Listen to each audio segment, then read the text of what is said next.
right, folks, welcome to another entry in the Nostalgia Trap universe. My name is David Parsons. Welcome to the program.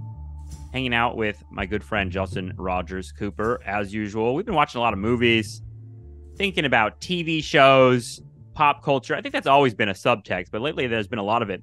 In part because I think it's a fun direction for us. And we watched a film this week called M3GAN.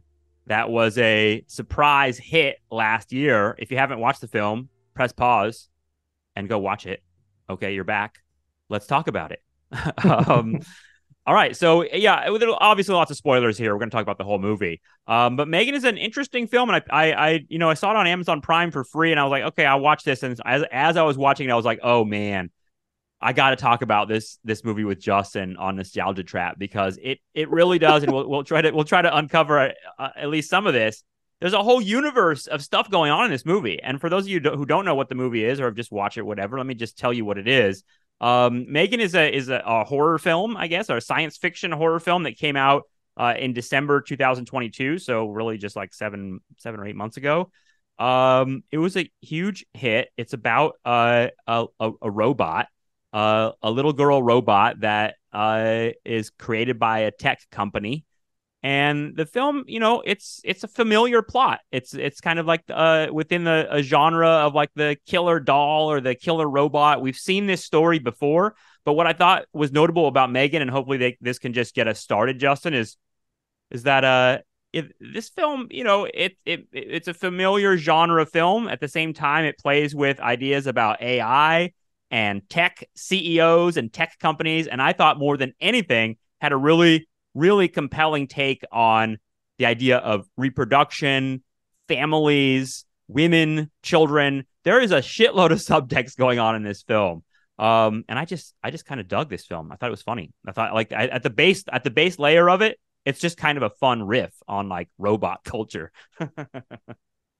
Yeah, totally. Well, I think one thing that people should always be reminded about is that you are kind of like a double disciplinary dude, history and film. So I think that's kind of the intersection of a lot of your expertise.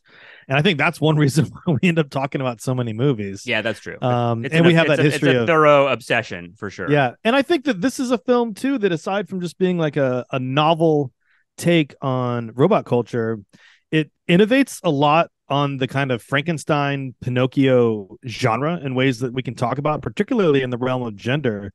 And it's also worth stating at the outset that, surprise hit or not, this film was a monstrously profitable object. So this cost $12 million to produce and made $180 million at the box office. So it's just worth noting, this is an exceptionally profitable film.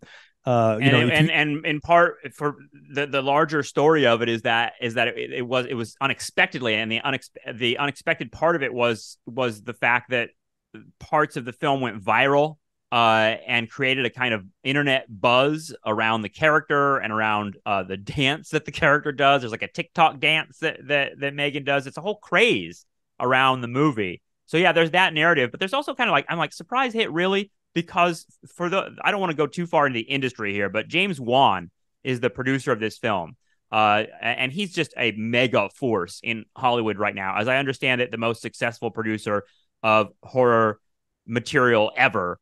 He made the Saw franchise, the Insidious franchise, and the Conjuring films, which are just like, they're basically just like, these are just like ghost stories. There's nothing particularly like auteurist about them, but they're really fucking popular. And if you watch any of them, like Insidious or Conjuring or whatever, I've seen a bunch of them. They're really entertaining. They remind me of the little horror novels I used to pick up out of the library when I was in like junior high or high school, and just loved like, devilish little stories. And God, you're right. It's fucking profitable, man. People love that stuff. Well, and I think that's part of one of the things that I'm going to keep coming back to, because as we think about sort of the innovations the film makes, both in terms of story and character, and the critique that it's supposedly embedding about AI, right, and the form that AI takes, and the kind of the historical character, what Stuart Hall called a conjunction, like the cultural formation of AI at this moment. I think that remembering how profitable and successful and reproductive the film is, and how reproductively successful M3GAN is as this kind of femme bot who isn't a human being. I think all of that is really worth thinking about, because in some ways, one of the arguments I'd propose is that the film is about like a meme come to life. Like one of the things you said to me was the film was viral. M3GAN was viral before the film was released. And I agree with you too, that both the director you mentioned and Allison Williams, I think they are mostly performing humility at the success of this film. I think everyone calculated, knew, dude. It's really calculated. They knew. Yeah. I don't think that they knew that they were going to generate $168 million of profit, but for a $12 million budget, you could easily double your money in one weekend, which is what happened. You were already profitable week one. It's kind of like a lot of products these days where they use sort of like input from the customer, like data, because they released this trailer. It comes out and they were going to make it was supposed to be an R-rated horror film. This was supposed to be like pitched to adult audiences. But the kids went nuts for the dance on TikTok, and they changed it to a PG-13. They muted some of the violence. They upped some of the like campy kind of teenage humor of the character, and they created it. In other words, it's calculated as fuck to go to like a TikTok audience. So it's like, oh my goodness, we're so surprised that people are into this. It's like, dude, every bit of this story, and this is what I want to get into, is calculated to sort of hit a lot of the zeitgeisty things that people are talking about right now. Including the film's final shot, which is just like a little another little touch of like a robot, the Siri robot that's around you everywhere. So it is. They're being a little funny about the way they're and probably setting up the sequel. That's what I thought that was too. Oh we got mini sequels on the way, I assume, and who knows where they'll go. But let's just talk about more than one. Yeah. M3GAN falls in love. Right. To me, it's like the dream job right now is designing those other dolls, and like imbuing them with these also, one more thing for the film's context, and then let's go through the plot a little bit. Interestingly enough, it got a higher critical score than audience score. So for all the virality and all that you've described as a coy, savvy, free marketing expedition that the producers accomplished last year, it was at 93% critical thumbs up, which is pretty good for a horror film, and 78% for the audience score. So well received, well liked. People enjoyed it. But oddly enough, if you just went by Rotten Tomatoes, the critics were more interested in it than the audience. I think that. Also that's worth just noting. Yeah, by a slight amount. Are we to assume? I'm to assume that critics liked it for the same reason that we're sitting here talking about it, which is like, ooh, there's a juicy subtext here. Yeah. There's so much. What does that mean? Yeah, there's so much capital D discourse, going on in this film about AI and everything else. But okay, so what is this film about? Like, the film is about a very typical Disney story. We see a kid get orphaned at the beginning, right? Yep. A kid, Katie. Katie, who's looks like she's like 8 or 9 years old. She her parents are killed in a car accident in the first 5 seconds of the movie, really. And she's left with her aunt, who's Gemma, who is a Seattle robotics engineer at this sort of tech company, which is a really funny tech company called like Funkix or something like that. Funky? Was it Seattle or Silicon Valley? I couldn't pick up on that. It says Seattle on Wikipedia. Okay, gotcha. So Thank you. I'm assuming Seattle.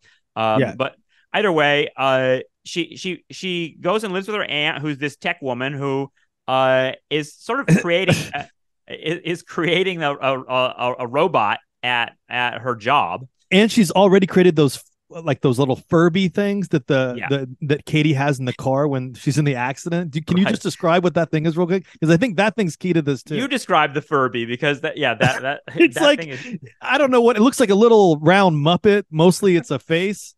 And it's one of these looks like a 1990s like Tycho doll, but mixed.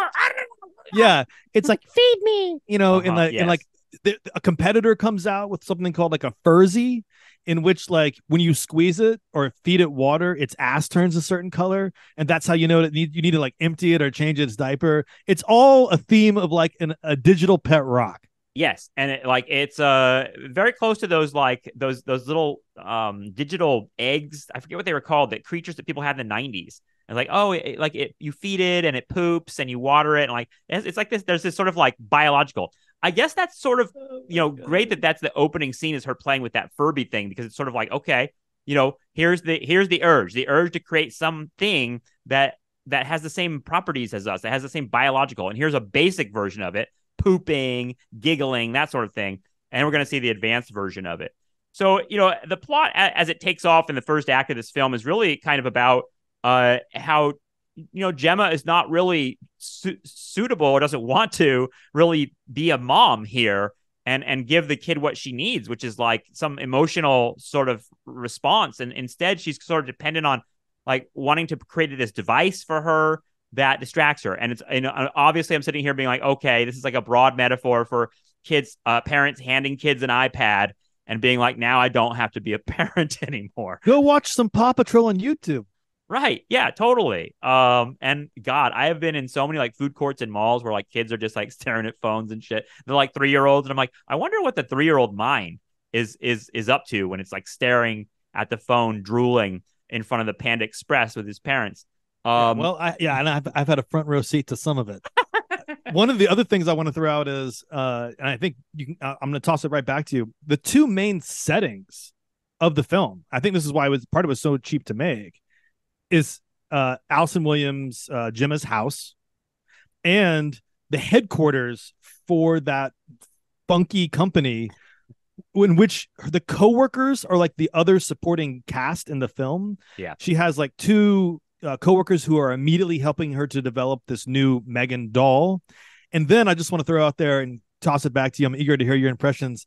She has this boss named David, who's like the quintessential Silicon Valley stereotype of like a startup dweeb dude who's just like, we got to get this shit in front of the board. The competition's breathing up our ass. It's like a guy that's like super worried about the runway, super worried, and it's almost straight out of the satire show on HBO, Silicon Valley. And he's got this like weird submissive assistant, this like tall, lanky dude. He reminds me of a character out of The Office from, the American NBC show, where he just kind of comes off as like the anti-Dwight, like totally dependent and sacrificial and almost masochistic. And I think that he's like that's Gary. Part of this. He's like Gary on Veep, the like little like the debased assistant. But he's there to receive abuse, and I think that's worth settling on it. Yeah, there's a masochism there. I mean, this film is in part about capitalist culture, right? And that tech CEO or tech company part of it, I was thinking it's become a stereotype and a cliche. Actually, is the like weird tech guy. I know we're going to talk about Veep on an upcoming episode, so I'll save this. But I just watched an episode where they go meet with the CEO of Clovis. This like he's supposed to be Zuckerberg, right? And he's just like this wide-eyed. Oh, we got to talk about that episode. Yeah, robotic alien guy. And it seems like that's become like a trope of our time. And why wouldn't it? I guess, right? Actually, we're post taxes. we very much think of ourselves as post tax here. Yeah, so many good lines. But yeah, this guy is the same, right? Like he's this kind of like dude that you're rolling your eyes at. All he gives a fuck about is like the next big idea that we can hype and like the runway and like he's like, I'm gonna propose this. We're gonna do a live stream in 2 weeks, and we're gonna present this in a certain way. And it's funny because they even show him, and I thought this was a Justin scene. I was like, after they do the proof of concept, and the proof of concept scene we got to talk about, because it's like there's a scene in this film where they sort of the company knows that a robot has been created. They want to see it. They want to show it to investors, and they have this sort of theater with and it's from the trailer, this scene, and they have sort of like a playroom set up to sort of demonstrate what M3GAN is all about.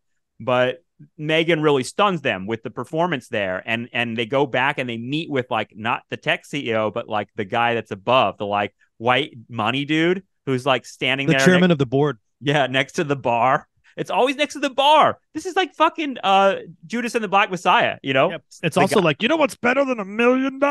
Yeah, exactly. So this guy's stirring his martini. I thought it was really funny that there was a really prominent bottle of Sky vodka there. I was like, this guy drinks Sky vodka.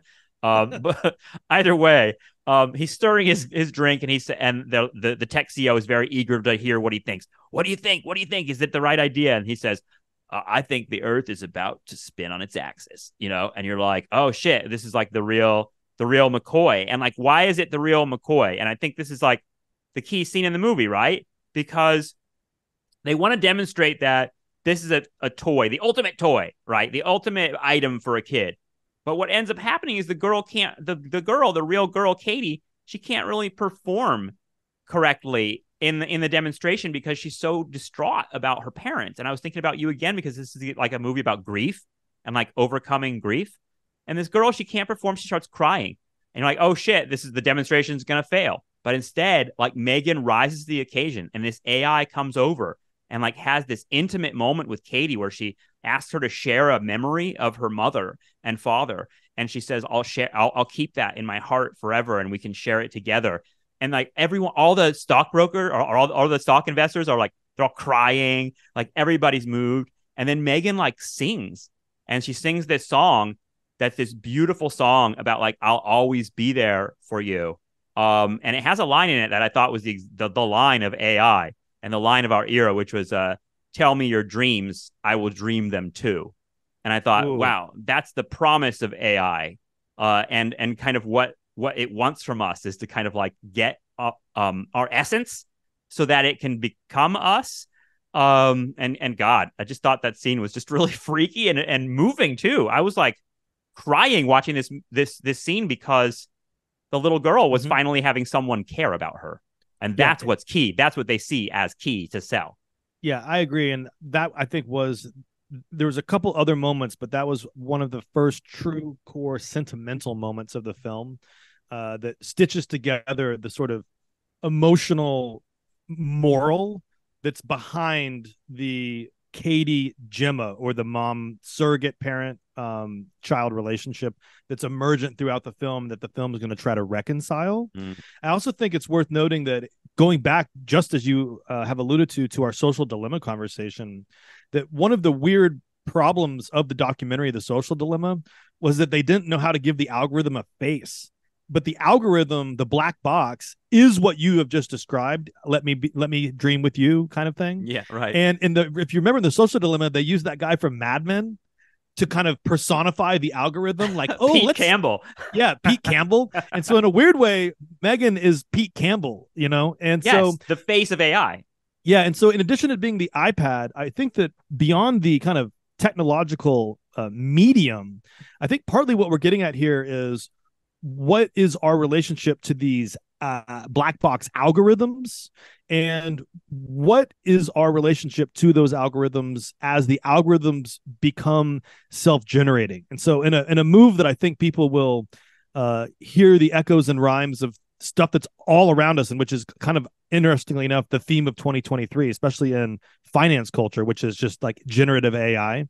One of the kind of ways that Gemma, Allison Williams, explains why M3GAN works this way is because she's designed, and this is, kind of a bastardized version of machine learning, so it's not really supposed to sound entirely credible, but it sounds credible enough, that she is paired with Katie. Like Katie presses her hand, and then M3GAN's like locks into her, and her programming is unfinished. And so she's kind of delivered with this original programming to not only protect Katie and to like make Katie happy, but also to keep improving. And that's the contradiction that the film will unravel into violence, because the algorithm, the M3GAN algorithm, is designed for two things that are opposed to one another: protect Katie, but also to basically become self-aware. The missing keyword so far that in all these reviews is singularity, which is that keyword that's supposed to describe the moment when a machine becomes conscious of itself. Yeah, right. The film is about singularity. It's about singularity occurring by accident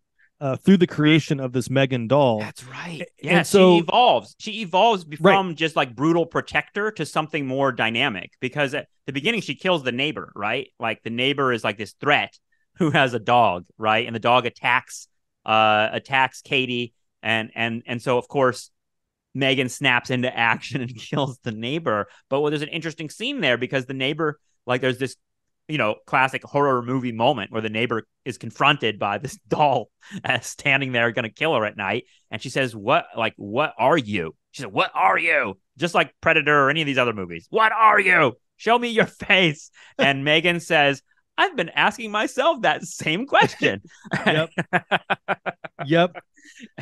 And as that protection impulse goes on, it develops into something more akin to like love rather than like just brutal physical protection of Katie. Yeah.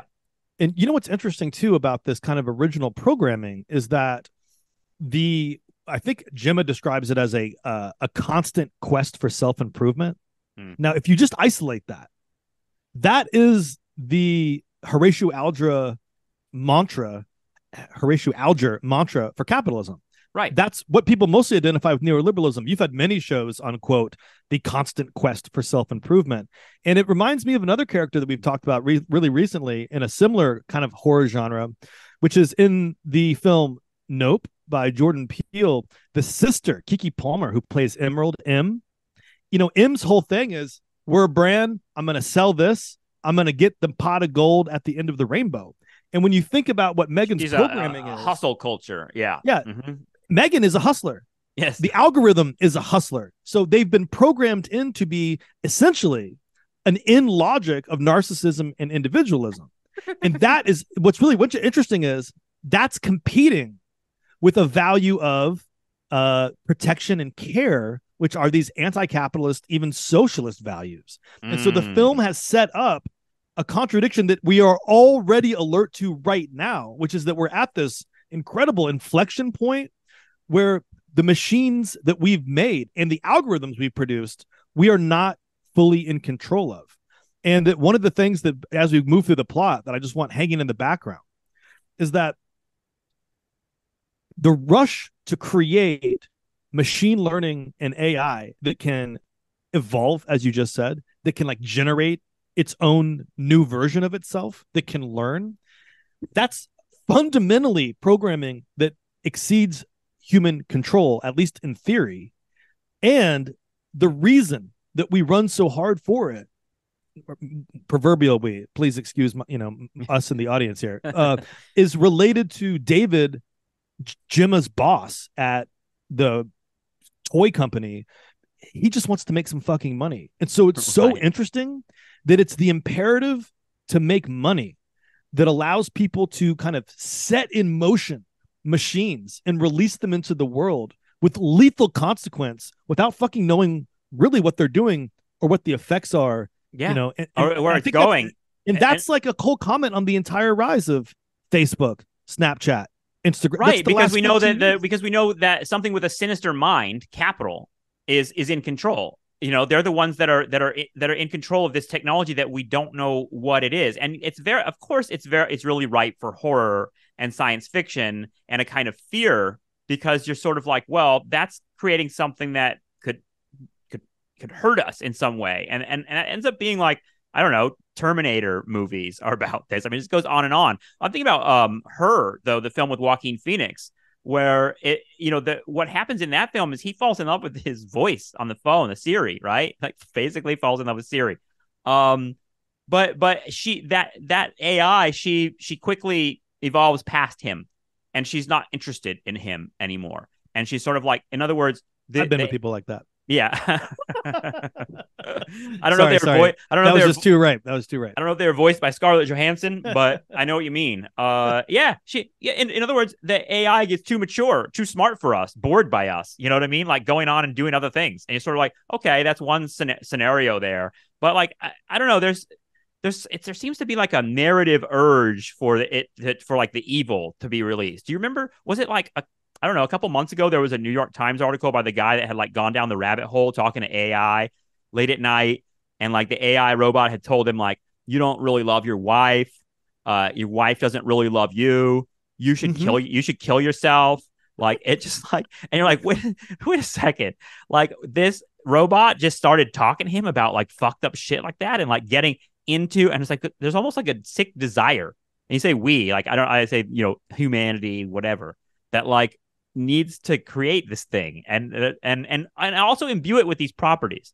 Like a lot of people call bullshit on that too, you know. Well, and put that next to the thing you just tweeted about the PSA that's like, I found my reason for not dying today. Have you found yours? And then Oh, you go home Jesus. and you're chatting with something that's like, kill yourself. Yeah. That's an interesting side by side right there. That really is, dude. Yeah, that's Well, disturbing. And you know what? It's exactly those impulses that you just described, right? Of like the impulse to protect and nurture versus the impulse to like just fucking make the money, you know? And that those two things cannot necessarily like coexist happily. yeah, And that explains a little bit of for Justin is referencing, by the way, for those listening right now, I texted you guys the other day because it's an insane moment. I saw this like gigantic ad on the side of a bus of this like white dude with his like head in his hands, and it said something along the lines of like what's your reason not to commit suicide? And it was like stay. The hashtag is stay. Like, what's your reason to stay? And I was sort of like, God, what a grim fucking marker of our moment when there's like a giant billboard that says "Don't kill yourself." It reminded me of Children of Men, those ads on the side of buses that says like, "Remember, not reporting illegal migrants is a crime." You're like, Jesus Christ, dude.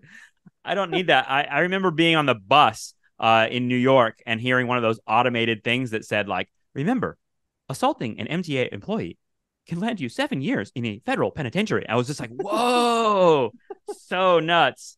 But yeah, the back to M3GAN. yeah. One Because of the go go ahead. ahead, go ahead. Well, I was just gonna say the scene you brought up, I think, Yeah. is really important to establishing the difference between M3GAN and Terminator, and M3GAN and a whole host of other films that I think Yes. also cuts to the core of the monetization of friendship that we've seen through the apps the last 10 years. And it's in that moment where the board is debating whether or not to invest in this product. And Katie's crying. She's missing her parents. You've described what kind of M3GAN is saying to her. And right before she starts singing, and in that song, she also sings, "A friend is never very far." Mm. She has recorded Katie relating a memory of her deceased mother. And Katie's crying in part because she's afraid she'll forget. And so part of the appeal of M3GAN, part of her power, is that she acts as like the external hard drive for Katie's heart.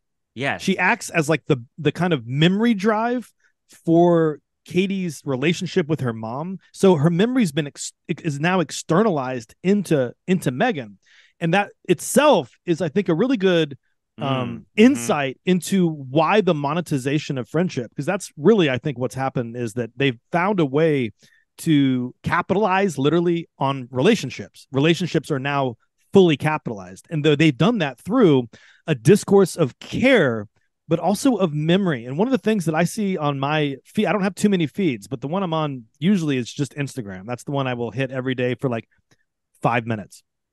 What often comes up are people sharing memories. So like they'll share a post from like 10, 5, 3 years earlier, whatever, and it'll have the date. And so part of the care relationship that the person is developing through the app, but really through me and like 100 and maybe a billion other people, is this is the nest where I save the things that matter most. And this is the little house where I want you to join me in remembering the people and places that I love. And that appeal and that role is not the role of make me money, bitch, or I'm going to use you to blow up a terrorist through this drone strike. It's a completely different mechanism. And that's part of M3GAN's innovation. Yeah. I mean, it's an archival impulse, but it's also like an immortality impulse where it's like I externalize my heart and I put it in something, whatever it might be. I mean, whether it be like writing on a cave wall as like I'm an ancient person, you know, or I'm putting it into a doll's hard drive. Either way, I want like the future generations to like know about, you know what I mean? It's a way. It makes me think that, like, God, at some point, would you replace your M3GAN doll as a child? And when you get older, you marry a M3GAN doll, right? And like, it's an older doll now. And this, like, right? And the doll grows old and evolves with you and really is your external heart. And you're like, why are we doing all of this? Because it's like, human beings already play that role for us. You know what I mean? This is why we tell stories to each other constantly. Like when I tell you a story of a memory that's traumatic, or that's a happy memory, why am I telling you that story, Justin? Like, I want you to know it, and I want you to carry it with you. Like, I don't know. I don't know. I want to put my heart in yours. It's tell me your dreams, and I will dream them too. I mean, it's a real need, and you're right. God, if you can capitalize that, I mean, it seems endless, and it seems like that's what the company understands, is that is a powerful thing. To me, it's kind of like, can they actually produce that? And that's another question. I mean, some of those screenshots we were just passing around kind of touch on that, right? Like, is this real? I mean, because M3GAN is a movie. There isn't a real M3GAN yet. And we're promised a M3GAN. And I'm wondering, do we really want it? Why the fuck do we even want this? Well, why don't we tell people a little bit more about the second half of this film so we can determine whether or not we want this little doll to materialize? Yeah, I mean, what as expected, M3GAN becomes a sinister figure, and goes on a sort of rampage, and ends up, in that famous scene with the dance. She like breaks out of her where she's been sort of kept because she's been malfunctioning. She breaks out of that prison, does a little dance, and murders the CEO and his little bitch boy assistant. And the two of them, sorry, that's such inappropriate laughter. But that's the archetypal figure he plays. Either way, that leads to a kind of final confrontation at the house between M3GAN and Gemma and Katie, who now is on. Katie and Gemma have to join forces to essentially try to kill M3GAN. I thought it was interesting that there's also another robot here named Bruce, right? Is it Bruce? That's like Wally. Yeah, there's always this figure is in a lot of movies, and I'm thinking about Interstellar. There's a figure like this sort of like lovable short circuit, almost analog robot, like an old school robot, but you want him to. It's interesting that they like activate him, and he's the one that's going to like, again, like a returning to an older form of technology to rip apart the new murder technology. So yeah, as expected, this film devolves into a kind of murder fest. It's not that violent, really, but it's really asks you to consider what is this technology that we've unleashed. And M3GAN has a key line at some point where she says, like, you created me a machine learning system that you didn't understand. And like she literally tells him that, like, you fucked up. This is on you. And so yeah, it devolves into that, and of course we're prepared for mini sequels where M3GAN returns, and we'll see where that takes us. But yeah, I guess that's the cautionary tale element of the story, right? And to put it firmly into the feminist critique horror film camp that we both know pretty well, and that's part and parcel of the genre, it's worth getting at I think a couple points. So number one, remember M3GAN's basic drive of like self-assertion, will to power, Ubermenchian, weird Nazi little individualist type girl. This isn't that much different from like the imperative to accumulate that capitalism asks of everybody. In other words, like M3GAN's the part of her that's like, I will improve. That's the Californication shit that we've been talking about, since episode 300. At the same time, what really activates her are these threats to Katie. And so the dog threatens Katie, dog goes bye-bye. The neighbor starts to annoy or threaten Katie or the house or the sanctity of the immediate area. So the neighbor goes bye-bye. And so you have these scenes of this femme, blonde-haired, she kind of looks like an Alice in Wonderland android. Yeah. She has that Alice vibe, blue eyes. Again, also kind of Children of the Corn Nazi shit happening. But she kind of goes there, and there are these attack scenes that I can see how they're PG-13 and how they could have been worse. Maybe the director's cut will one day appear. But you do see, on the one hand, these moments of disaster and inequality and, innocence destroyed, and, tension around a dog and a neighbor, and who maybe probably should not have been killed in that way. She's taking justice in her own hands. However, she's also like a vigilante, the same kind of vigilante that's often celebrated in a Western when it's a dude doing it. Like she's kind of got the Patrick Bateman thing down, but because she's doing it all as the little princess skipping schoolgirl who's wearing the blue dress from the Shining films, you know what I mean? Like she plays the piano. Yeah. She's playing the song. She's playing the song, by the way, "Toy Soldiers." I thought that was a cute touch. That's cool. And so, in other words, we're not getting like the weird melted metal dude of Terminator 2. We're not getting like the weird Hal thing. We're not getting the weird computer from WALL-E. We're not getting also like the zombie android that we saw in that Will Smith film 20 years ago.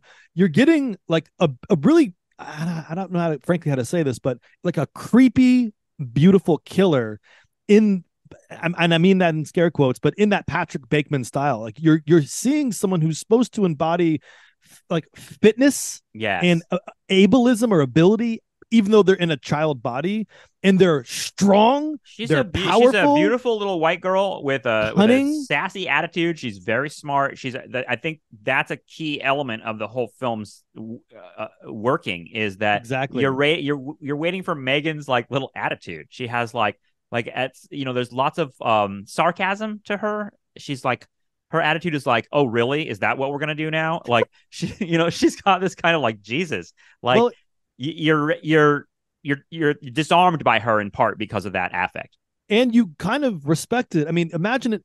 Think about how meek and submissive, at least at the level of discourse, Alice was in Alice in Wonderland, and think about what Megan would do with the Queen. Megan would be like, no, off with your head, called a cuss word, a gendered cuss word. So like, she's very powerful, and we tend to respect power and we tend to fear it.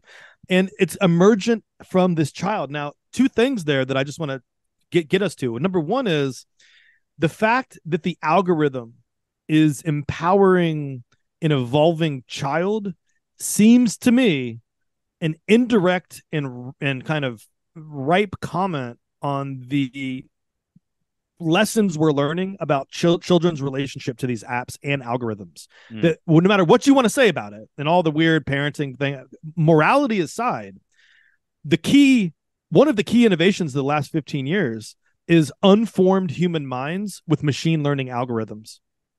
That's it. And it's an incredibly dynamic relationship. It exists separate from our education system. It exists separate from the family network. The friend network, as mediated by a capitalist algorithm, is one of the core constitutive relationships of the 21st century. The film has captured that, and a lot more needs to be thought about and done with it. And it reminds me of the film Cable Guy in 1996. I think that film came out. It was about TV, and it was the similar fear about like the television as the surrogate, right?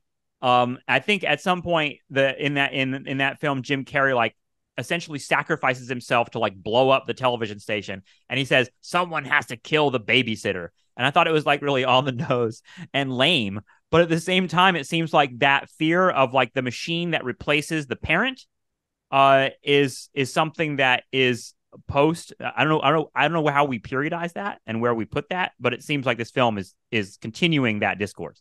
Well, and imagine if you had a Truman Show, except that instead of executive producers creating the bubble around the life of Jim Carrey, what if the whole planet created a Truman Show for itself and put a computer in charge of it and slowly built its own Truman Show reality and then lost control of the film? You know what I mean? Or the show. Right. The machine took over the show. And then you're like, oh, wait, how the fuck do I get out of this? Oh, you can't. Well, the other thing that I wanted to say about the feminist reading of M3GAN, though, was of all the people for her to kill next, Katie goes to some camp, manages to get M3GAN there with her. It's some outdoor Oregon, real Birkenstock camp is the way I'll put it. And so they're all outside doing, neat outdoor things. And there's like this psycho male, and he's identified as a psycho male because, number one, he looks like a school shooting predator, like Columbine style, but a little bit younger. Number two, when his mom's like, whatever his name is, do you want to take to lunch? And he's like, fuck off, Helen. Like, he's just like this antisocial brat. But we all know the type. And what's interesting is how quickly we understood what type of guy this is. This is an active shooter, kind of serial rapist kind of It's guy. funny because I thought they were making a Brett Kavanaugh reference, because no. because at some point, he looks like he's gonna sexually assault Megan. Like it looks like Yes, he's right. 100%. Yeah, it looks like that's what's going on. But then Megan turns on him, and we're like, yes, like it's a weird. It plays with us in weird ways, right? His initial target too was Katie. Right. So So Megan rips this kid's ear off, and then and it chases him onto the road, and he gets killed by a car, and then she just kind of like stands over the road in a very sinister way, and it's a great scene. It's really intense. But what's key about it to me is she says while she's murdering him, she's like, "You're the type of boy that grows up to be like a bad man," like it basically like she was affirming what we all seem to know, like, oh, this is the little shit that grows up to be an evil big shit. And so she's just taking care of business. And you're like, fucking A. Like, well, and it's kind of like it's a caricature of a kind of feminist parable, but it's there nonetheless. And then when it was a Me Too moment, honestly. Yeah, it kind of is. And when Gemma afterward is trying to counsel Katie about it, and talk about one more trauma that she's experienced, she's like, don't worry, he's in a better place. And like later, Megan's like, no, he's not. Boys like that don't go to heaven. You know what I mean? And you can see, and she's got a little smile on her face while she's saying that too. Like Katie's there's a sadism to her. Yeah, and Katie's assimilating it like, oh wow, like these are the new norms. And what's interesting is that the Katie who's like, what side am I on? Is the Katie that shows up at the end. And so at the end, when Megan realizes they're trying to like basically put her down, and she is able to engineer her escape, sets fire to the thing, kills the startup CEO. So I think there's a parable there, but I'm not sure it's the one that we want it to be. In part because the last thing I want to say about that startup David guy, the CEO guy, who's like, we need to monetize this in 2 weeks. Like that guy. Yes. Part of his problem is the film was also making a comment about gender and labor. And it was Gemma's computer coding and design that produced the innovation. And the startup founder guy is a leech. He's kind of more of a marketing guy. The two assistants are the real stars of actually creating Megan, and they show, and it's very subtle, but they show up at the very end of the film. They kind of like they're all fucked up. They're like been burned up but they survived, and it's a black woman and then like a kind of like stock character white nerd dude. But either way, those two are the labor that are really creating it, and they're seen as kind of like genuinely decent people. They're not evil like like the tech CEO. Right. I mean, I think, and part of what the film is saying, and what we've all come to understand is that, part of the social network, David Fincher model of the whole WeWork era is that the guys at the top actually didn't do very much original shit. They stole a lot of it, and they relied on other people's unknown labor, and then sort of took all the credit in order to justify like their billionaire status, et cetera, et cetera. So we're very much post-tax here.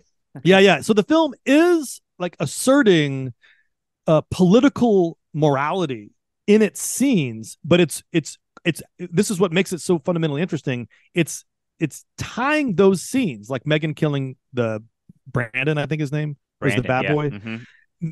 Megan killing him. It's tying Megan's capacity for vigilante justice to the body of a black box algorithm who's inherently dangerous and attractive. And I think now is where you kind of want to bring back the dancing meme. Yeah. And the queer reading of the film that we should mention too. Right. Exactly. Yeah, because those are the things that sort of, I think, made the film pop in the public square, whatever that means nowadays.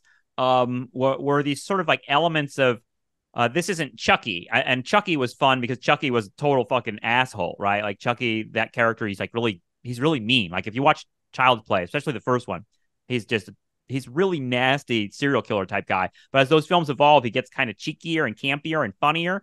And I think that Megan sort of picked up on that element, that kind of campy humor, that there's a part of you watching the film that kind of like likes Megan and is like, oh, she's cool. I'm rooting for her. And you know what? She's a better mom to this kid than the fucking girl that or the woman that Allison Williams plays that like isn't stepping up in the way that she needs to step up as a mother. So like that part of it is like you sort of like long for, and I guess that's part of the queer thing, is you long for the family that works rather than the biological family. I think that's a reading. And I think that a counter reading would be also, though, that ultimately M3GAN is a friend, not a mom or a parent. And that's ultimately what's also at stake here, is that what the apps are doing are replacing the nuclear family unit with a capitalist driven, algorithmic monitored friend network.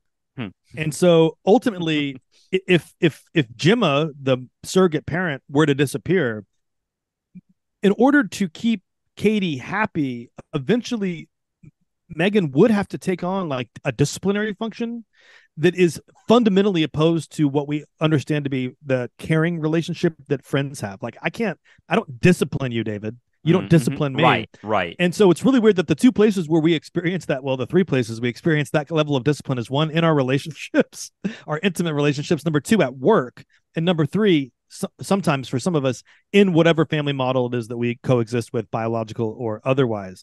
But you don't discipline your friends.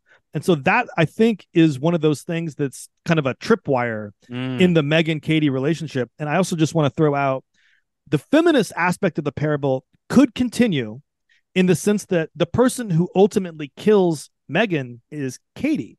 And there's a moment in the film where you get a close-up of Katie's face, and both her and Gemma are watching her expressions, and M3GAN is watching the expressions like, does she trust me, or does she feel contempt? Right. And and Gemma's like, dude, did I actually establish an authentic relationship with this girl? Because she might choose M3GAN over me, and the two of them might do me in here, and that's up for grabs. The film makes you believe that the true moral agency and power is Katie's, not Gemma's. And so part of what I think that suggests is, number one, it continues with the model that the person who has ultimate agency in the film is a woman, or is female, or whatever, however you want to define that gender wise. But number two, it's a child. So the film seems to say there's two worlds at stake here. One, an evolving child algorithm that may evolve to assert its own American dream over us. Or two, the choice is ultimately up to the kid, whether or not they're going to slay the app and have a relationship with the family or not. Now, that is the crazy flipped up topsy-turvy thing, because in all the shit, I just taught that whole fucking class on social media with my students, and everything I've ever read or watched, it all comes down to the parenting thing, the government thing, and the corporate thing. It's always an outside disciplinary agency or authority or agent who's going to tell the kid what's right. Yep. This movie asserts that at the end of the day, it's up to the kid. The kid has the agency to determine their own relationship to the algorithm. And guess what? The parents aren't fucking there anymore.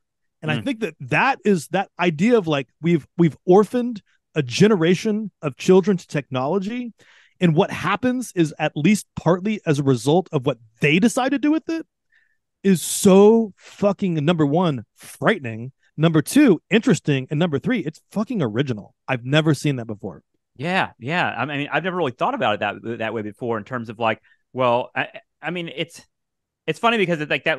I'm hearing that larger like consumer discourse of the last several decades about basically culture being geared towards younger people since the 1950s, right? Like the teenagers, and they're in control, that sort of thing. Thomas Frank. Right. And it's their impulses that will drive consumer capitalism, because they're the ones that are kind of like the most active minds, and the ones that are buying stuff, and they're the sort of target for everything. It makes me think of M3GAN being recalibrated as a PG-13 film, because they're like, well, we need young people to see this. This is really, they're the ones that matter. Their ideas are the ones, like, if the young people aren't hooked on it, then who gives a fuck, right? And it seems like that is a cultural part of it. It's that kind of, it's funny because that contradicts with the sort of idea that like the boomers are in charge politically, and like everything is old people, and they're the one, and young people have no say in anything. It's like, wait a second, there is a kind of cultural element where young people have a say in everything. Like they're the ones that are driving a lot of this. Yeah, and if not a say, their desires are actually the Right. animating motion of capital. And that's what I mean. Yeah, they're not creating it consciously, but it's their desires. Yeah, right? and like probably some are and some aren't. And what's interesting about Katie is she's a pretty passive character up until the end. She makes almost virtually no fucking decisions of her own until it's time to stab a fucking robot in the face with a screwdriver, or actually it's in the semiconductor core. Yes. And one heart of the AI. One financial illustration of your comment is the majority of stocks are owned by people over the age of 50. So like the majority of Americans are invested in the stock market. We always like to talk about the California teachers, CalPERS.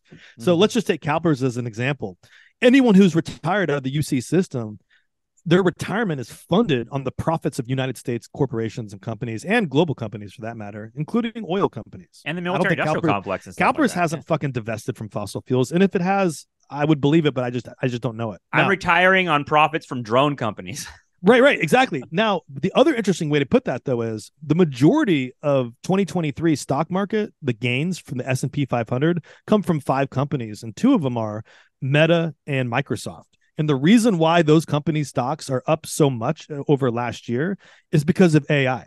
So one interesting way to think about this is the Microsoft-driven consumer economy of computation, of gaming, of LinkedIn, the whole app suite of Microsoft and Meta.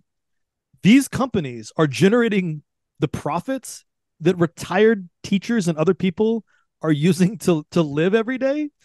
But the profits themselves that the old generation, the boomers, are literally living on are coming from the gameplay, the swiping, and the desires of basically people that are under the age of 30 who are participating in the monetization of their time, attention, relationships. And how ironic, lives. Dude. So you get the boomer that's like, oh, these fucking kids and their cell phones. And it's like, that's paying for your fucking retirement, bro. Yeah, I hope you enjoy the fucking beach, because that kid on Snapchat is paying for it, bro.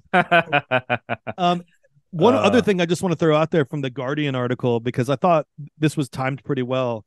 And if you find this article, the headline's hilarious and the picture is so hilarious. They could have used M3GAN as the picture.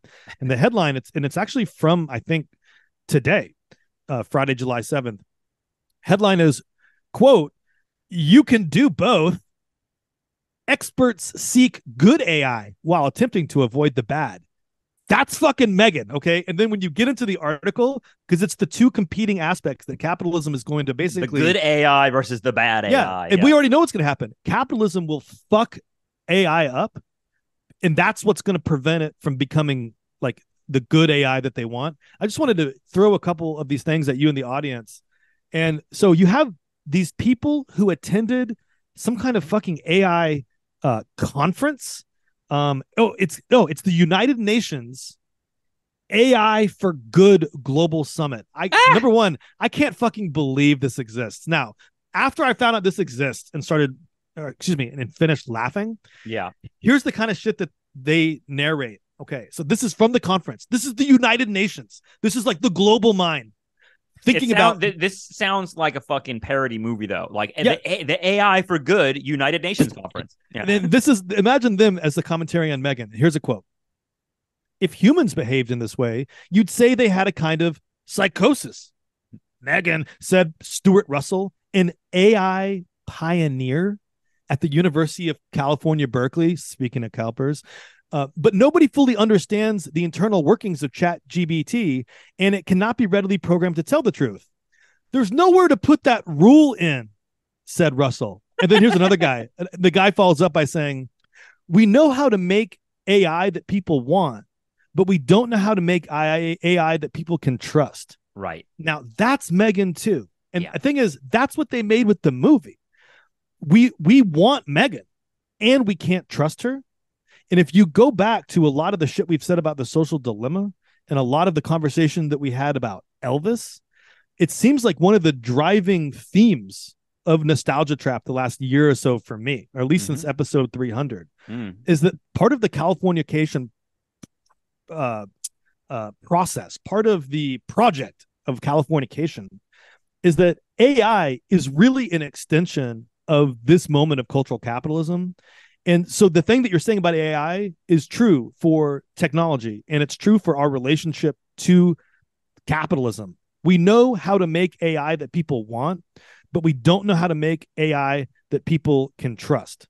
And so instead of saying the answer is socialism, at the conference, the people say, the question of how to imbue AI with human values, full stop. It already has human values, you fucking psychos. We are programming it to be capitalist monsters. That's the value it's reflecting. Yeah, it's weird to act like that. If AI were human, then it would be good and responsible. Are you kidding me? Yeah. Look around at human fucking history, bro.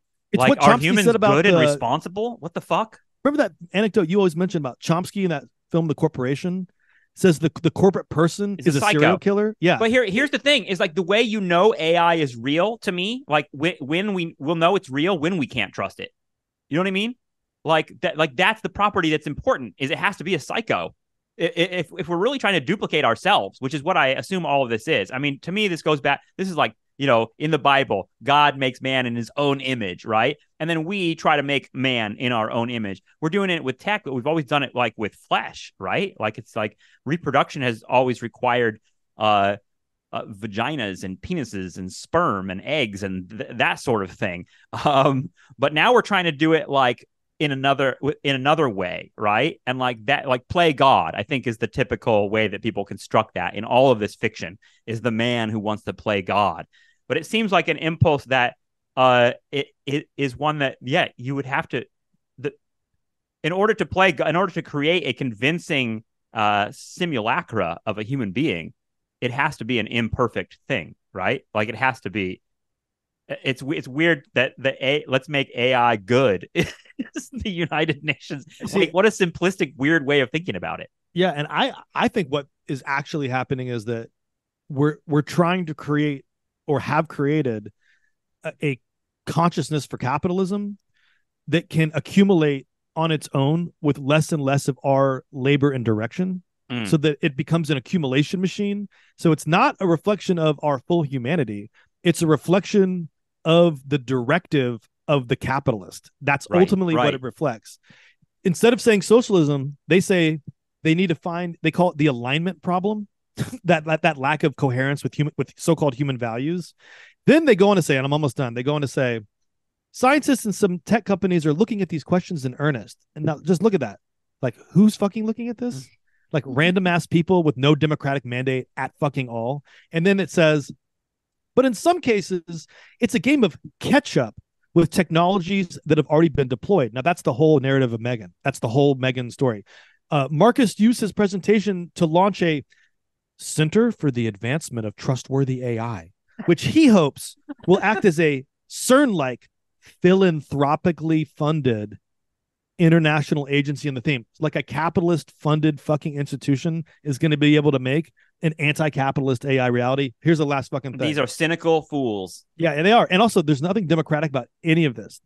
None of this is democratic. And yeah, who wants this shit? I mean, it's entirely just for profit. I mean, any of them the authority for any of this. We've talked about this with Meta, right? I mean, yeah, there's an element of like they're trying to find the thing that will link onto our desires, but they're also like bad at it, oftentimes, right? Oh, they're really bad at it. Exactly. Like the guy that is dead in M3GAN, the David guy. These are the fucking people running the planet right now. It's like, what a fucking joke. Okay, so here's the last. This is just such an insane thing. Brutal. This is my here's the quote.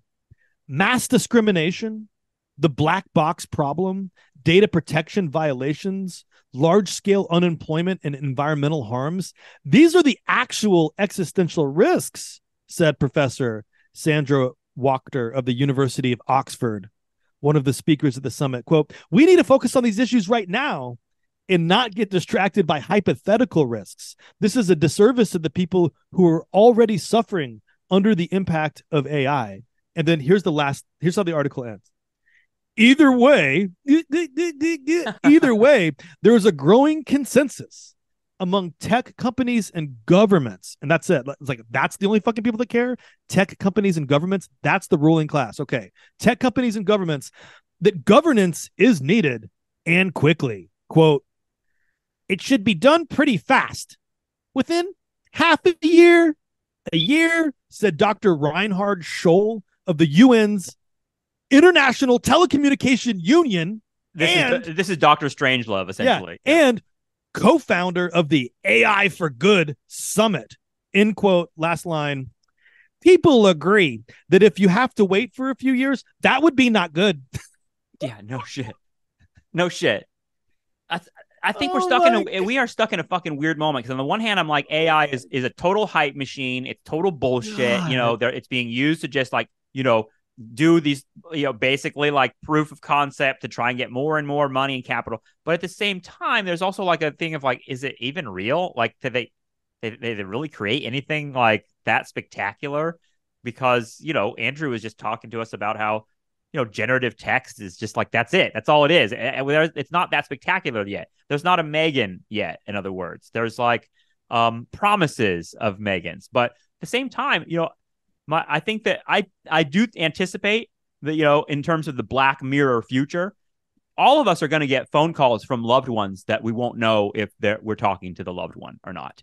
My parents already got a call from my nephew in his voice that was saying, using the name that my dad goes by, Papa, I need help. Papa, I need help. Telling him all this specific shit. And my dad, after a while, realized that there was a like kind of weird delay in the talking, and that he was talking to a robot. But either way, like, as that gets more advanced, wow. Like, can you imagine getting phone calls from your wife or from your mom screaming that they need help or something, and it's all AI generated, and it's done to like fuck with you or make money or whatever? That impulse is crazy, because in the 90s, Seinfeld made a lot of jokes about like robocalls and being bothered by telemarketers. Telemarketing was the thing. It seems like AI is going like is in that world really strongly. Like that a world, new form of swatting. Yeah, totally. Yeah. I know we're out of time, but oh well, hey, yeah. I found one. There's thing some fucked up shit in the AI, and nobody's in control of it. We need a nanny state to tell us what the rules are here. If M3GAN is part of a interior discourse of capitalism itself, go back to that song that she was singing. Yeah. Now, I'm bulletproof, nothing to lose. Fire away, fired away. You shoot me down, but I won't fall. I am titanium. That's what capitalism thinks of us. Right. So it's like, right. And that's what it thinks of itself. So Jesus, Yeah, M3GAN's songs made me cry. I loved her songs. They were weird. There's something uncanny about a robot like singing this beautiful melody that's like made for Hollywood. I fell for it. I thought this movie was really fun, and kind of sinister and weird, and played with. Yeah, once again, caught in a trap. Yeah, exactly. AI Elvis. Well, thank you, Justin. Like you said, I am knee deep in Veep episodes. Yeah. You guys have been telling me about Veep forever. I'm very late to this show, but we are working on a Veep theory of American politics. And I think it'll be a really fun episode. So I'm looking forward to that. David, if we don't solve the AI problem in maybe the next half year, it would be not good. It would be not good. Yeah, that's the best that we could come up with. Yep. Like, the best phrase we could say is that would be not good. Not good. All right, Justin. All right. Thanks, man. Okay. We'll see everyone later. Bye. Right. Bye.